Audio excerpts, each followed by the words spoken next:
I'm Brian Van, SportbikeTracker.com, and today we're going to review and use the Chain Monkey chain tension tool.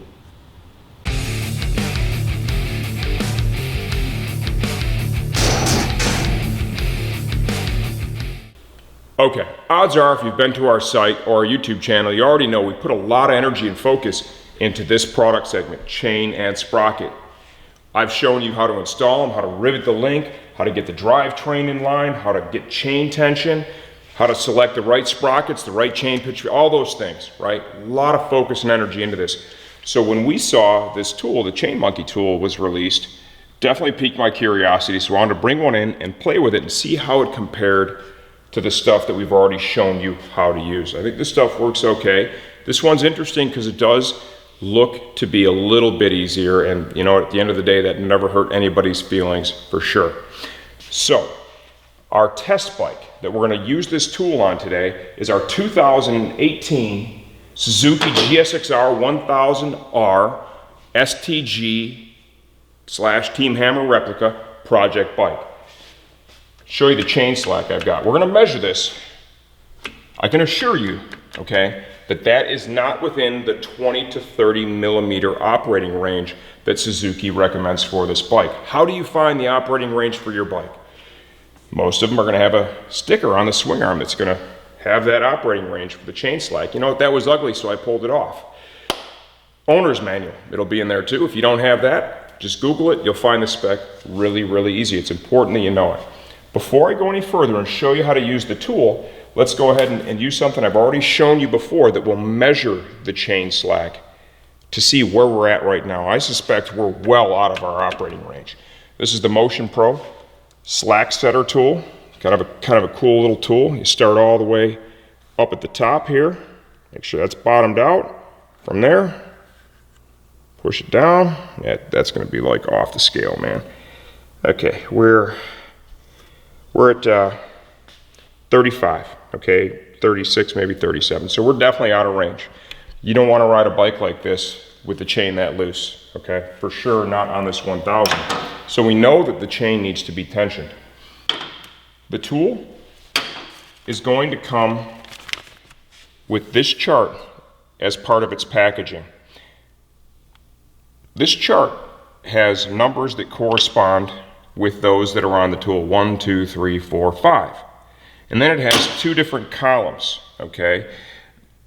You determine which reference column you're going to use based upon the height of your chain. So in order to find that, you want to measure the side plate, which we're going to do right now.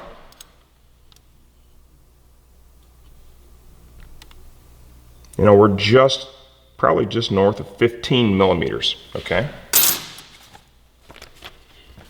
So that's going to put us in the 14 to 17 millimeter column. So we're going to work over here in gray. I know the spec for this bike is 20 to 30 millimeters. So the number 1 is going to be the closest. All right, so this is the first criticism I do have for this tool.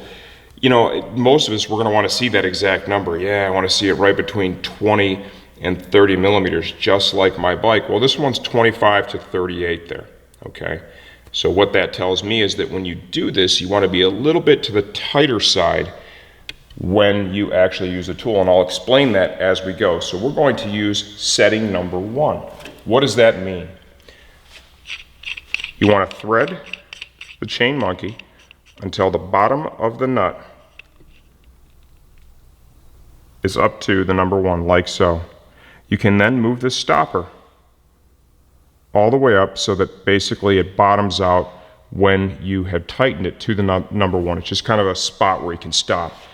You can do that, or if you have the bike up on a rear stand like I do right now, and that's a whole nother story, we're not going to get into that right now, but buy a good rear stand. If you're going to work on your bike, their video, they show you using a kickstand. I mean, that's cool, but it's definitely better to have the bike supported properly, have it nice and level, okay? So having it up on a stand like I do right now, the rubber stopper is really, it's moot. You don't even need it. You can just go ahead and thread it down, slip it over the chain as they show, and I'll go ahead and snug this up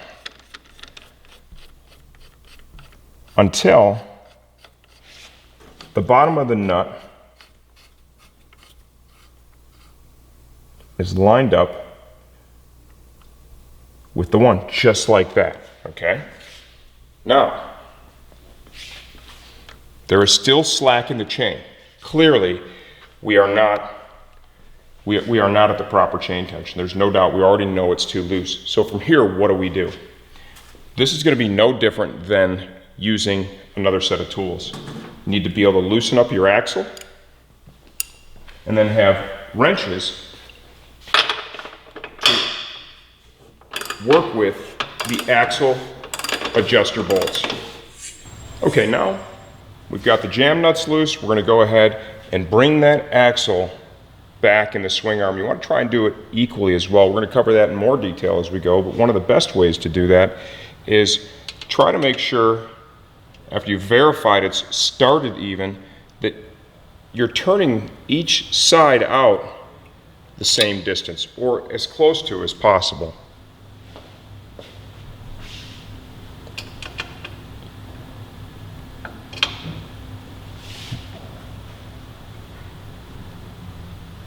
Okay, go just a little more. Because remember, we do want to be a little bit to the tight side because of the way the scale on the chain monkey is.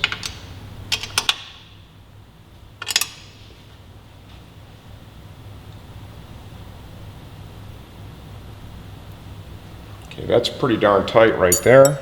So let's see what that is going to bring us. I'm going to take a look at my alignment marks, see where I'm at.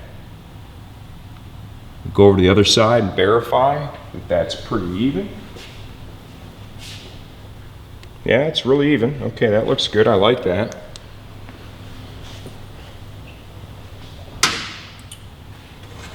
Another little technique I like to use, okay, and you could, I guess, argue with this that you don't need to do that, but I like to get a wrench in between the sprocket and the chain. Roll the wheel back, just put just that little bit more tension on it to make sure that we have the axle blocks firmly against those adjuster screws. I'm not going to use a torque wrench on my axle. I always just use the 1/2-inch ratchet, okay? If you use a torque wrench, now would be a good time to go ahead and grab one. Okay, no need to tighten these up right now. It's definitely pretty tight. Now, just for the purpose of this video, I'm going to measure it, okay, to verify, hey, where do we land with that much tension on it? I'm going to use the Motion Pro tool as the device to measure it with. You can use just even a ruler, and do the old school up and down. You can do that, no problem. My preference with chain slack is almost always going to be, try and get it in the middle of that scale. Set the tool.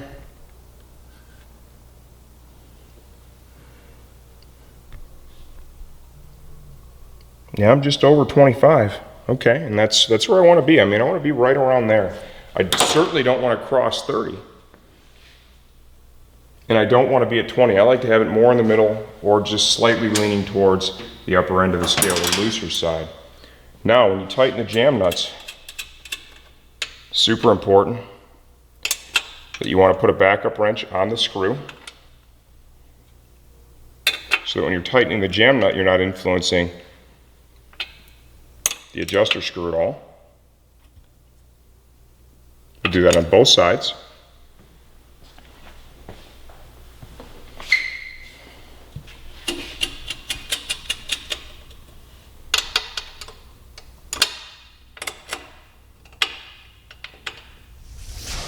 Okay, so what do I think of the chain monkey tool? I like it. I like the concept, I do. It certainly, I could see how it would be easier. I guess the part that I don't love, it's going to be the variance here. It's just, there's some variables involved. It's not super exact. And to be clear, chain tension, it's not an exact science. That's the reality of it. That's why there is a 10 millimeter on this motorcycle. There's a 10 millimeter operating range for it, okay? And that's actually quite a bit when you think about tolerances, okay? Still, once again, the upper end here is 38, which is out of spec for this bike. And so for most Suzukis are probably going to be at that 20 to 30, okay? I would say that if this is something you're interested in, you want to use it, because it does work. I showed you, it definitely does work. What I would do is the first time I used it, when I really determined the position for this, I would kind of take their scale here and I would modify the position, I think, just a little bit to find that sweet spot and then get a feel for, you know, how tight is tight, how tight gets me here, how tight gets me there. So it's going to take a little practice, just a little bit of feel with it. And I would say I would measure your end result at least the first time, so you understand that and you can get this thing dialed in. So does it work? Yes, it does work. And I can see where this would certainly be easier for people. You know, is it just throw it up on there and just like, well, I'm going to say that's a negative. I don't think it's really that easy. You still have to employ some common sense with this. And there's other things that you have to do too that are really, really important when it comes to chain tension and just chain adjustment. You know, one of the biggest things, it's going to be the alignment, okay?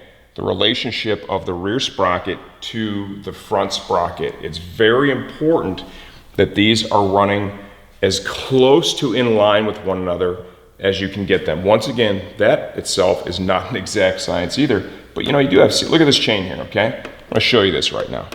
You see how that's sliding back and forth like that?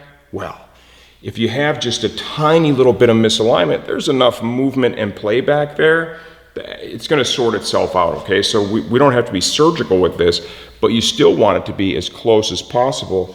So even with a tool like that, and the marks on your swing arms, I would really recommend something like this. I like this little chain alignment tool from Motion Pro. Okay, we've shown you how to use this before. So even if you're gonna go and do the chain monkey, okay, which I don't think is a bad idea, I'm gonna say throw this in your toolkit too. You know, this thing definitely works. I know, because I just actually used it on the Suzuki, and what it did is it helped me verify that the alignment marks on the swing arm actually are pretty darn decent, okay? Just get that thing up in place, and then you're shooting the sight line from here all the way down. If you see it running inboard or outboard, you know, and then you go back to your marks and you see that the marks are totally even, well, then there may be some discrepancy in those marks, okay? And that's possible. Sometimes that does happen from the factory. So, and this is a really cheap tool too. There's some other brands of this. You know, this can be helpful as well. So, yeah. It works. It definitely works. First time you use it, take a measurement just to verify, familiarize, you know, that torque. And if you're a high mileage rider, you're riding all the time. Say you're putting on 10,000 plus miles a year, and say you have a leader bike like this kick-ass Suzuki right here.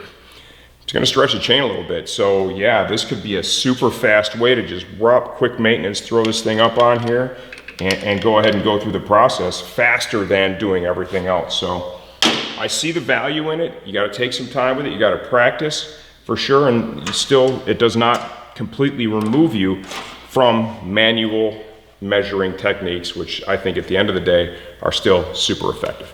I'm Brian Van, sportbiketracker.com, Chain Monkey, chain tension tool.